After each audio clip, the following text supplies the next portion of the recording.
नमस्कार, पूनम डेली ब्लॉगवर तुम्हा सगळ्यांचं स्वागत आहे। आज मी बनवणार आहे वाटाण्याची भाजी। खूप सोप्या पद्धतीने केलेली आहे, कमी वेळात। गरम गरम भातासोबत खूप छान लागते। नक्की ट्राय करून बघा आणि चॅनलवरती नवीन असाल तर सबस्क्राईब करायला विसरू नका। त्यासाठी बघा इथे मी 2 टोमॅटो घेतलेत मोठे चिरून, कढीपत्ता घेतलाय, अद्रक आणि लसणाची पेस्ट घेतली, कांदा घेतलाय, 1 वाटी ओले वाटाणे घेतलेत, अर्धा चमचा जिरा, अर्धा चमचा सब्जी मसाला, धण्याची पावडर, जिरा पावडर, हळद आणि लाल तिखट 1 चमचा घेतलेला आहे। वाटाणा आपल्याला थोडासा बारीक करून घ्यायचा आहे मिक्सरला आणि कांदा टोमॅटोची पेस्ट करून घ्यायची आहे। हे बघा असा मी वाटाणा एकदम जास्त पण बारीक नाही, थोडासा मीडियम मध्ये करून घेतलेला आहे।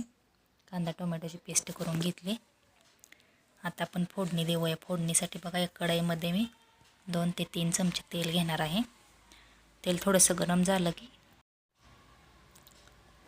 1 चमचा मोहरी टाकायची आहे, 1 चमचा जिरे टाकलेत, कढीपत्ता टाकायचा आहे। आपण जी कांद्याची पेस्ट करून घेतलेली होती ती तेलात मी टाकलेली आहे। आता 2 मिनिटं परतून घ्यायचं। याच्यात आता आलं लसूण पेस्ट टाकणार आहे मी, 1 चमचाभर होईल एवढी आलं लसूण पेस्ट घेतलेली आहे। हे पण 2 मिनिटं परतून घ्यायचं आणि याच्यात टोमॅटोची पेस्ट आपण टाकणार आहोत। आता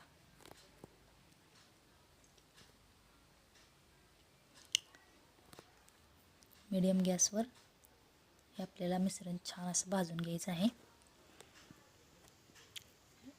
याच्यावरती झाकण ठेवायचं, एक 5 मिनिटं उकळून द्यायचं आहे। हे बघा 5 मिनिटानंतर छान असं भाजलेलं आहे। कांदा टोमॅटो जसा कच्चा वास आला नाही पाहिजे असं। याच्यात आता हळद, धनापूड, जिरापूड आणि लाल तिखट हे सर्व टाकणार आहे। हे चांगलं मिक्स करून घ्यायचं आणि एक 5 मिनिटं झाकून ठेवायचं। बघा 5 मिनिटानंतर छान असे शिजलेले आहेत, मसाले उकळलेले आहेत।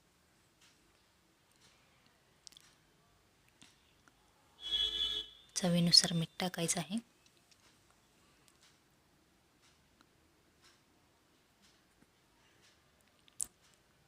चांगलं मिक्स करून घ्यायचं आणि यामध्ये आता मी गरम पाणी ओतणार आहे, 1 ते 1.5 ग्लास गरम करून घेतलेलं आहे पाणी।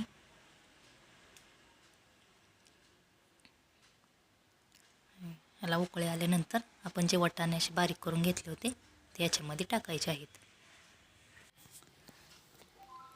हे सर्व एकजीव करून घ्यायचं।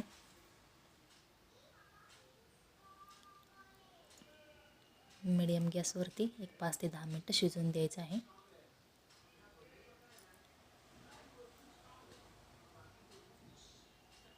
बघू शकता छान झालेली आहे भाजी। वरून अशी कोथिंबीर टाकायची बारीक चिरून। चपातीसोबत किंवा गरम गरम भातासोबत खूप छान लागते भाजी। ओल्या वाटाण्याची अशी भाजी नक्की ट्राय करून बघा। वाटाण्याची सुकी भाजी केली तर जास्त करून खात नाहीत, पण या पद्धतीने करा, सगळे आवडीने खातील। खूप छान होते भाजी। कमी वेळात कमी साहित्यात केलेली आहे। रेसिपी आवडल्यास लाईक करा, शेअर करा आणि चॅनलवरती नवीन असाल तर सबस्क्राईब करायला विसरू नका आणि कमेंट करून सांगा कशी वाटली रेसिपी ते।